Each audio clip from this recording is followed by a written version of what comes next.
Hi, I'm Lippy. And I'm Grumpy. Together we're Lippy and Grumpy Do Podcasting. In each podcast we'll be ignoring the important issues of the day and rambling through a variety of topics. And hopefully we'll be able to convince some guests to take part too.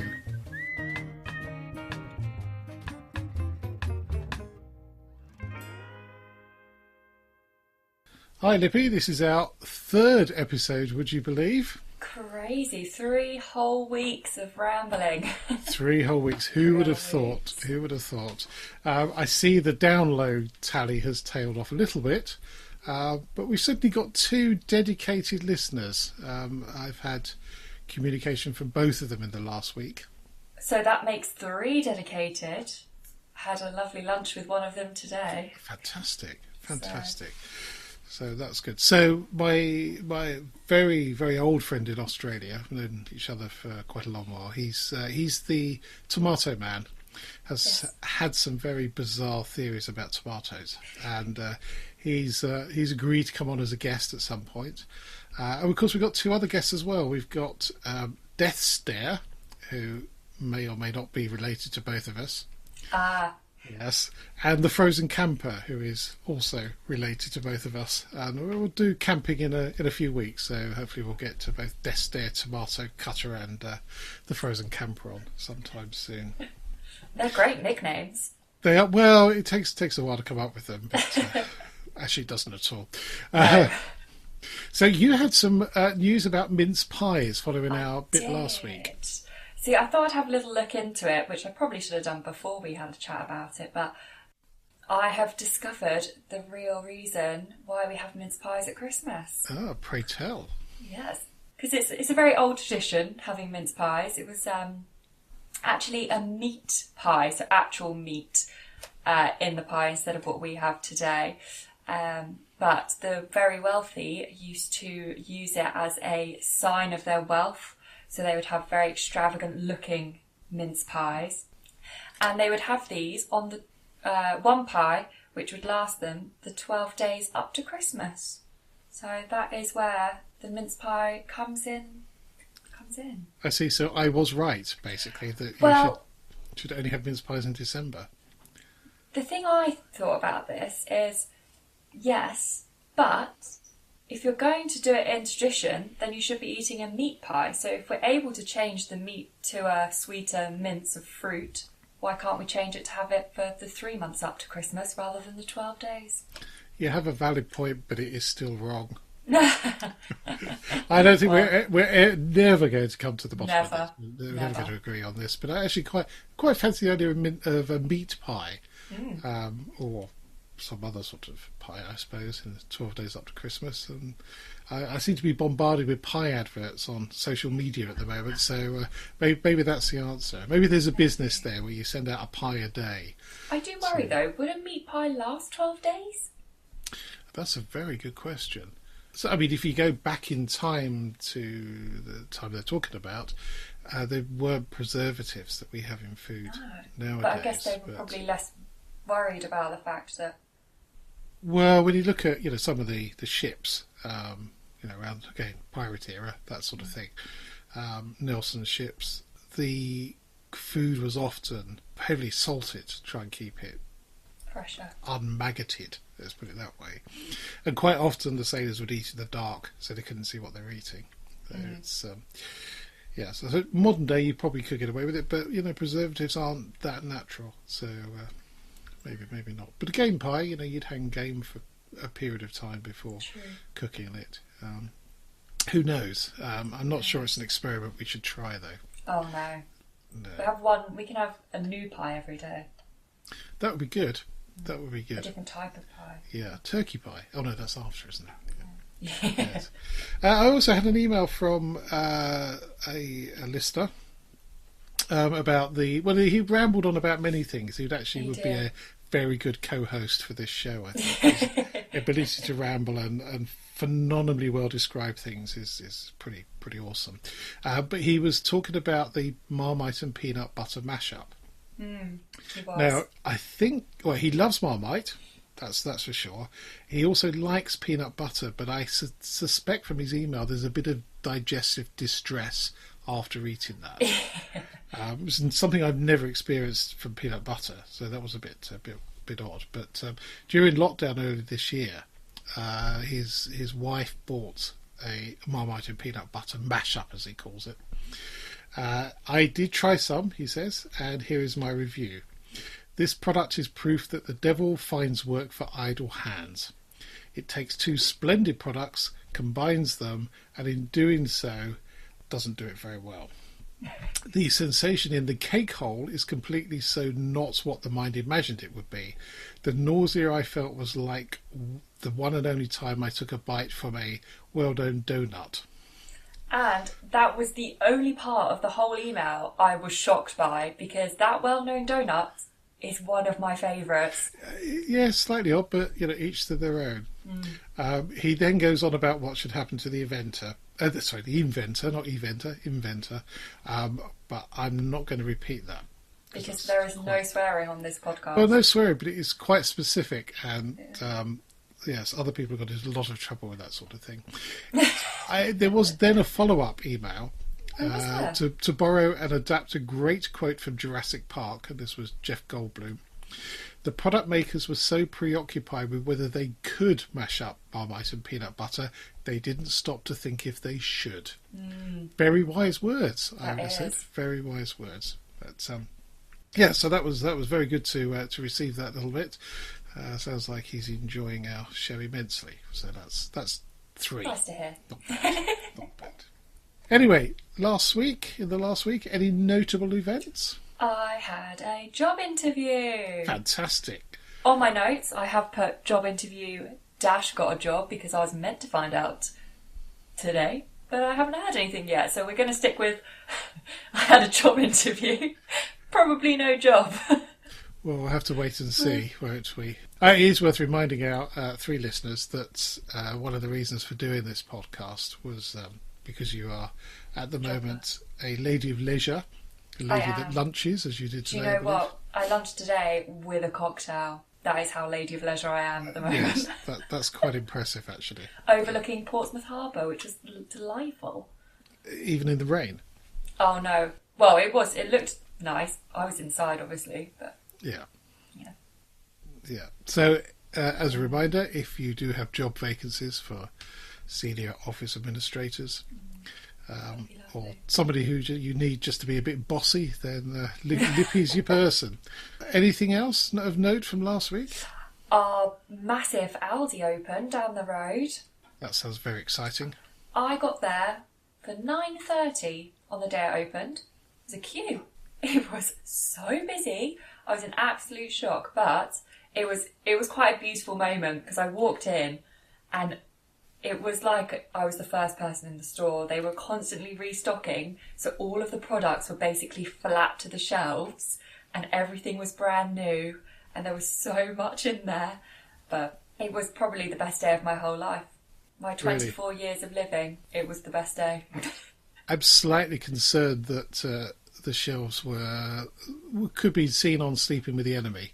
It was all the labels at the front, all of the products nicely stacked, until I went in and took them all off, obviously. Yes, and the good news is we've just opened an Instagram account, so you'll be slapping some photos up, in time for the release of this on Friday, which is quite exciting. So. I think the picture of the alcohol was probably the most aesthetically pleasing. Did you disturb it? No, obviously not. Very good. I didn't. I'm fully stocked always, so I didn't need any more. Excellent. Well, we had a couple of notable incidences in this week.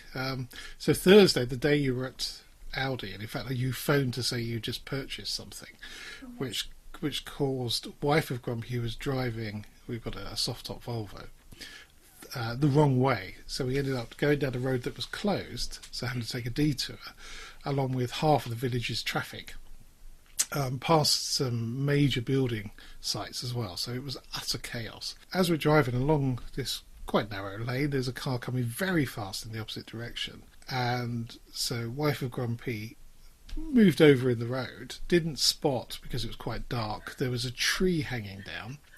The tree scraped along the bonnet, hit the windscreen, bounced over the windscreen, and then smacked me on the top of the head. Which was somewhat unpleasant and a bit of a shock, to be honest. Yeah, I can imagine. Yeah, so at this point I thought it'd probably be a good idea to turn around and go home, but we soldiered on and went and had lunch in a pub on Chichester Harbour, which is one we've been to many times, where, to cut the story a little bit shorter, I was bitten by a dog. I heard about the dog. Yes, it was just one of those things. I think it was growling at me. I tried to appease it, and it obviously wasn't in the mood to be appeased. I think the issue here was, if a dog growls at you, don't try and touch it. Well, I didn't. I do what I normally do, and I'll never do again, which is just to hold my hand out so it has a sniff. And it worked the first time, but the second time I got up, it obviously thought I was a bit tasty. So, it liked the smell the first time. Liked the smell of it, yes. But no damage done, I'm pleased to say. And on the same day, there was one of the British Airways 747s that have just been retired. It was landing at Dunsfold Park.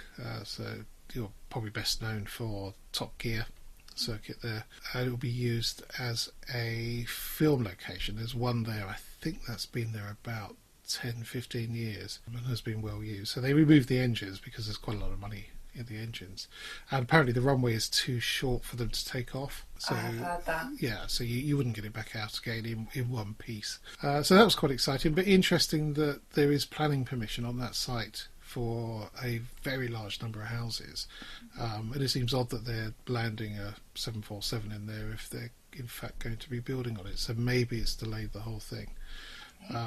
And also there's a charity fun run. 10k is not a fun run, really, is it? It's more of a 10k slog. is not a fun run. Well, we've both done that, and we know what happens. We know. Yes. It's the second lap, because it's not a whole 10k, it's 2 5ks. Yes. And it's once you've done that first 5k, you know you have to do that thing all over again mentally.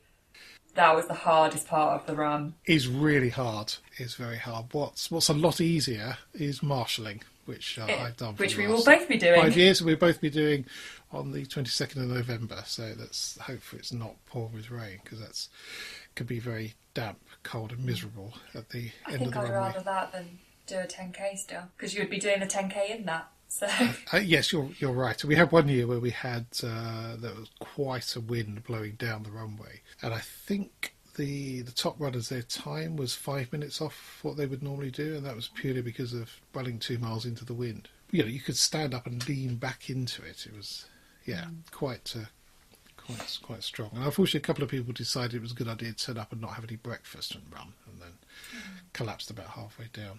But, hopefully we won't have that this year. No, hopefully. Have they put some big cones over the landing lights? I knew you were going to bring that up, and I am not prepared to discuss that incident. And maybe that's one for another day. Well, I think that photo definitely needs to be added to Instagram at some point. Yes, you're right. Yes, we'll plan this in for another day. Maybe the week before we actually do the marshalling. Or the week after, we might have some good stories from it. Very true. Anyway, enough of this week. I have no news from the allotment, as it poured with rain most of the weekend, and I didn't get down there, so hopefully it's not too overgrown. Saturday this week's supposed to be quite nice, so harvest the last of the beans and start winterising up. Any news from the sewing room? Well, I've got some lovely early Christmas present. Oh, who was that from? From the lovely Grumpy. Yeah. And Mother. Yes, I've got a brand new sewing machine. How exciting. I'm super excited.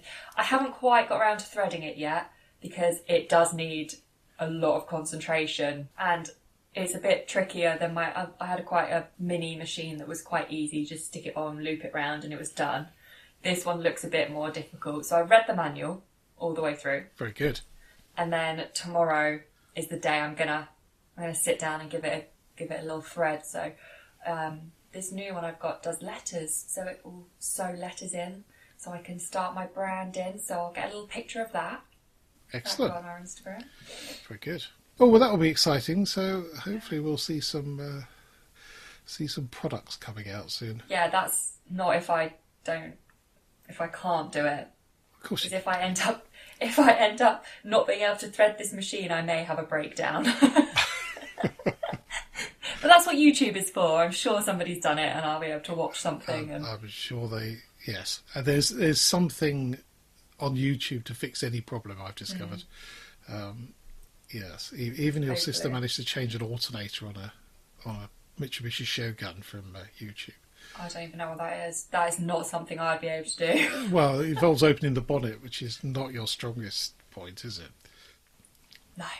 Anyway, enough of the chit-chat. Our features for this week. Yes. So, Halloween, first one. Halloween. So Halloween will be tomorrow when people are listening. Oh, yes, it will, yes. It will be. Yes, we're a little bit ahead, but it will be tomorrow. I do love Halloween. I think it is one of the better holidays. Well, it's not a holiday really, is it? You don't get the day off or anything, but it's mainly because I get a bowl of sweets that are for children that disappear before Halloween every time. I think you're missing the spirit of it by eating the children's sweets. That's... Oh, no, I've replaced them. Oh, okay. Yeah, but I've gone through one of the multi-packs already and replaced it 3 times in my Halloween bowl. It's going to be a bit different this year, though. I'm not really sure how. I think we're going to have to leave the bowl outside and just hope that the children take 1 or 2 and not the whole bowl. Yeah, there's various things locally. We've got a Halloween trail that goes through the village. There's some houses that have been dressed up in a spooky manner. Let's put it, not the spooky manner, a spooky manner, and a little bit like the classic cars in September. So that'll be quite interesting. But I don't think they're encouraging people to leave stuff out for obvious reasons, which is a bit of a shame. So you're just going to have to eat them. Oh yeah, maybe we won't put them out. I'll eat them all up.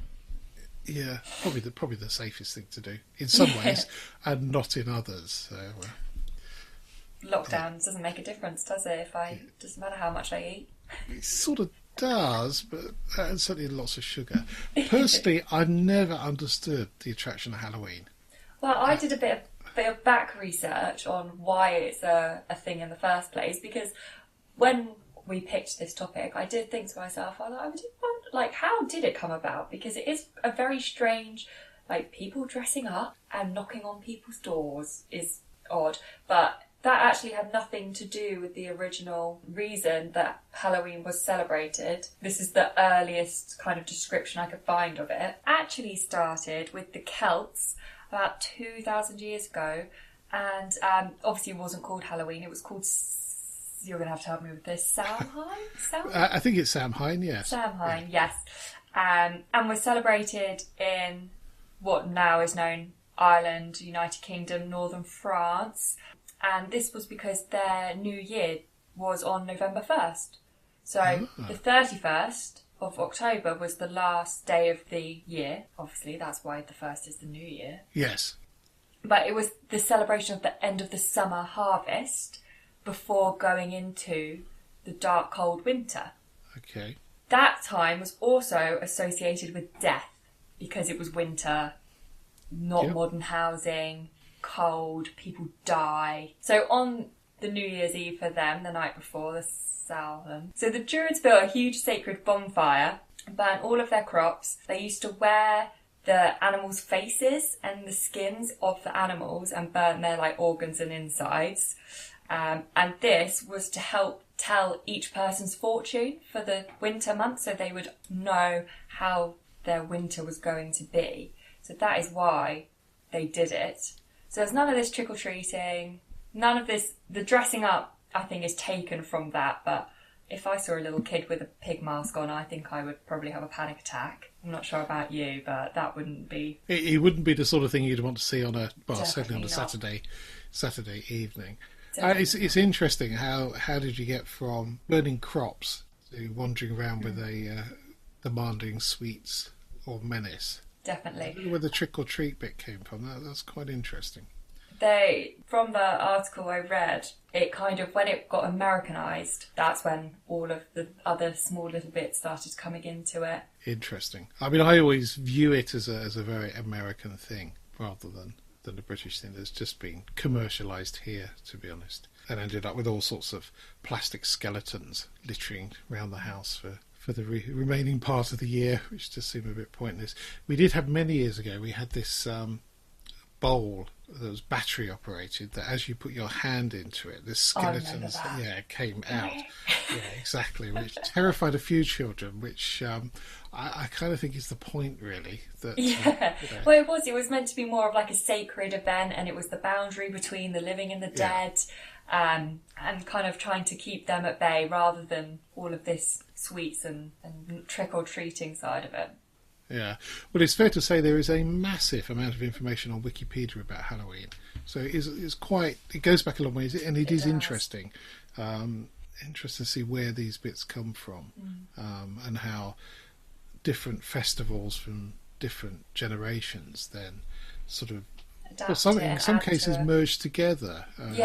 As you were saying, and then form some sort of commercial. Surprise where a bit like fireworks and stuff like that, but interesting. I won't be trick-or-treating this year.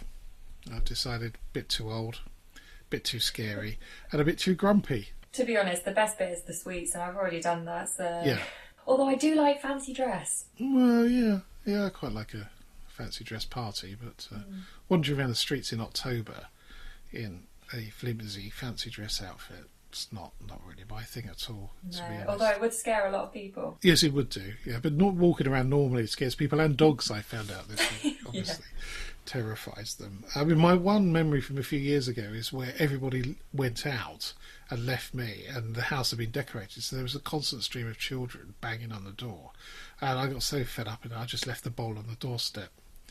And I think I remember. I remember going out. Just getting up and down every 30 seconds is not my idea of fun, quite frankly. But, you should have just turned all the lights off, brought the decorations. I think I may have done that at one point. Just shut the gates and go away. Yeah. Shut the gates. Yes. Sound like you live in a manor. Oh, we do. Close the gates. We close the gates every night. Keeps the riffraff out. So, things falling from trees. Well, we've already had one example of that with yourself. A branch hitting my head. But you've got a couple of stories. I do. I don't know if it's just where I live now, that there just seems to be an excess amount of oak trees. But I honestly thought someone had fired a gun at me the other day. This massive acorn came out of nowhere, slammed into my windscreen, and I had to check myself. There was a moment I thought I'd been shot.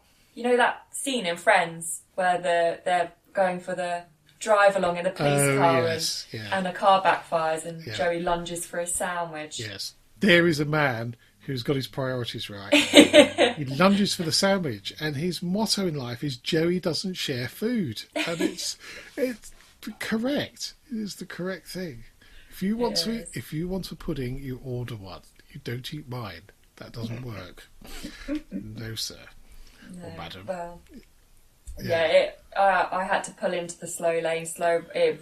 My heart was going. It was the loudest bang I think I've ever heard. And now it seems to happen I don't drive every other day, but every other trip. Well, it is that time of year where it's leaves and things falling from the trees. We were out at Devil's Punch Bowl on Monday last week, and the number of conkers that are on the ground is incredible. So, and it's very prolific with trees of all sorts there. It's absolutely glorious. But it is definitely things falling off tree season, without a shadow of doubt. I had a pigeon hit the windscreen of the car once. No. I think the pigeon was okay. It flew off, but it did crack the windscreen. So that was quite expensive to repair. And I've got a tiny little chip that has been filled, but it's not looking good. No. I'm not sure it'll survive this winter. No, it doesn't. Actually, I have one on my car. I've had that a good few years, and that's been okay. But it's never as clear as you think it's going to be at all. And the other thing that narrowly hit me when I was riding a motorbike was a golf ball. No. Yes, the road ran alongside the golf course near Compton by the A3. Oh, yeah. And it bounced about a foot in front of me and then went over my head and then went on. That could have ended badly. On a motorbike? Well, very badly. Yes. Quite a lot harder to hit as well.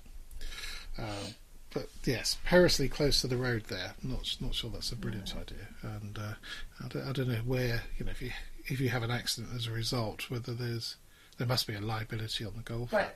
How could you know who the golfer is? It must be on I'd assume the golf club. Don't know.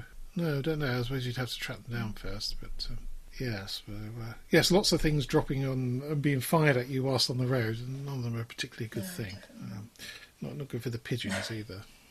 But, yes, and talking of driving, we've got Google Maps. Yes, which, I mean, you're an avid user of Waze, which I've never really got on with, to be honest. It seems a bit chaotic for my liking. I have gone off Waze recently for similar reasons why I try not to use Google Maps. And you're not going to enjoy this, but my favourite now is actually the Apple Maps that come with the iPhone. No, I'm not going to like that. Yes. Not a massive Apple fan. So Google Maps, they bought Waze a few years back. And I think some of the... understandably, the technology in Waze, which was very good, if you got on with it, was brilliant, I think has leaked into Google Maps to a degree. And I know that I spent a bit of time driving up to Cheltenham and back, and there was one occasion there was a horrible accident on the M4, and it sent me... I don't think I drove on the motorway between Cheltenham and home, and it took 4 hours, which is about half an hour, maybe 3/4 of an hour longer than normal. But it diverted me around the accident, but also around the diversion, which is also backlogged somewhat. So that, I was really impressed with that, and I sort of have had this mantra of always follow Google. If it tells you to go somewhere different and you think, why on earth has it done that, then you follow it because it knows about the blockages and it directs you around. That's how I used to feel about Waze. Yes. However, what was interesting, last year we took our classic Mini on the Italian job, and there was 3 of us all with Google Maps in somewhere in Italy. And we were working our way back home through Switzerland and France. And we were discussing the route, and we pulled up the route on the 3 phones, and they were all different. And I have this theory that what it tries to do is direct you through on different routes, because obviously if it's only going to pick one route from A to B, then everybody using Google Maps is going to go that way, which just causes traffic chaos. So if you can direct people in slightly different ways, and maybe it takes a couple of minutes longer, you're not really going to notice until you're going down a road that says single track lane, no passing places, which is the worst words you can when you're late and no idea where you are, and you're literally in the middle of nowhere, and all you've got is mud on the side of the road. It's not a very welcoming sign, to be honest. So I've gone off the idea a little bit, and we've got a little sat-nav for the Mini, which we use in the other cars as well. I mean, I find sat-nav's very good for the last bit where you're struggling to find somewhere, and for working out how long it takes to get somewhere. But I do think we've lost the golden era, certainly of Google Maps. Yeah, it definitely feels like when it takes you, I find sometimes, takes you the quickest way, no matter what kind of road it is, which isn't necessarily absolutely the quickest way, because you have to drive a lot slower because it's windy, tight, can't single track, like you said. It also lags. Oh, I don't find any problem with lagging I've at had all. that issue. And I drive past the exit and I look at it and think, that looks like that's where I should have gone. And then 2 minutes later, it's like rerouting me because that's where I should have gone. Oh, interesting. Yeah. No, I've not had that problem at all. That could be a GPS issue from my phone, though, maybe, rather than... It could well be. The actual... too much running on your phone, or you bought the wrong phone. Well, Apple Maps works perfectly fine. Oh, jolly good. Well, excellent. Excellent. And there was a bit of an incident in the Grumpy household with Google Maps a few weeks ago with a Mercy dash over to the village hospital in Hazelmere, which is not far as the crow flies, and there are roads that are pretty much a straight line between here and there. If you go the long way round, then it would take quite a long while. Obviously, that's why it's called the long way round, isn't it? Takes longer. But unfortunately, and I strongly suspect it was operator error, because there was another incident the following day where a half an hour journey after an hour, the member of the Grumpy household hadn't quite made it. Goodness only, and then seemed to be going through another village in the wrong direction, and was then sent down a variety of very small roads, and then suddenly popped out in the middle of Hazelmere. Do you know what that brings to mind, though, I feel like if there was somebody in that car with them, the conversation would have been, oh no, it's fine, I know where I'm going. And then halfway through the journey, oh no, I'm not too sure where I'm going now, actually. Is it this way? Yes, that does seem very familiar. Well, interestingly, we came back on Monday from Devil's Punch Bowl through Hazelmere. Oh gosh, we saw the most amazing Chinese takeaway in the middle of Hazelmere. It's called Wok Star. That's a great name. Wok Star. It's just brilliant. It's the most brilliant name for a Chinese takeaway ever. Wok Star. Yes, and yes, indeed, there is a road closed. So the main road that takes you through to Dunsfold is closed, or Chiddingfold rather, is closed, which causes a bit of a diversion, but nothing major, and doesn't explain some of the directions taken. But again, I think that comes down to Google Maps saying, I'm not going to send everybody this way, I'm going to send some people this way, and you end up going through some roads and you go, where on earth am I? And when the doubt sets in, that's when you start doing crazy Ivans. U-turns and turn left at the top of the hour and things like that. So yes, so Google Maps, I lost its luster, I think, a little bit. Trying to be too clever, maybe. Yes, I think so. But and that's it's a development thing. People that develop software that tend to like to make it better all the time. And I guess it's a step in the right direction. And if I lived on a route that Google Maps was forcing drivers past all of the time, I'd be quite grateful for a reduction in traffic. So there are benefits to it. It's not all lose, unless of course you're in the middle of the Surrey countryside and haven't got a clue where you are. That's caused a few problems. Anyway, other podcast section, and there's quite a few of them. Some of them are quite controversial. I've been listening to this week, so I'm going to stay away from those. And the one I'm going to pick is the Collecting Cars podcast with Chris Harris. Some of you will know Chris from Top Gear. He's also a very good journalist and a good race driver as well. Often called Monkey Harris due to a character in Only Fools and Horses back in the 80s, who you never saw, but was referred to as Monkey Harris. And apparently one of the early publications he was working on, somebody nicknamed him Monkey Harris, and it stuck. Anyway, so he's got some really good people that he's interviewed. I mean, Gordon Murray, who is one of my all-time heroes, who's I nearly ran over in Shalford once, yes. So starstruck that you hit him.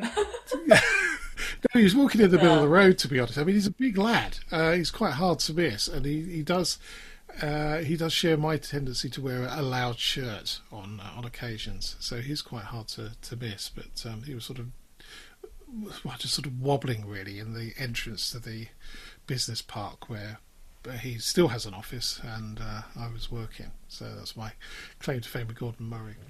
But he's got a superb podcast with Nicky Grist, who was for some time Colin McRae's co-driver, and he's in the golden age of rallying, or the tail end of it, as far as I'm concerned. So it's a long old podcast.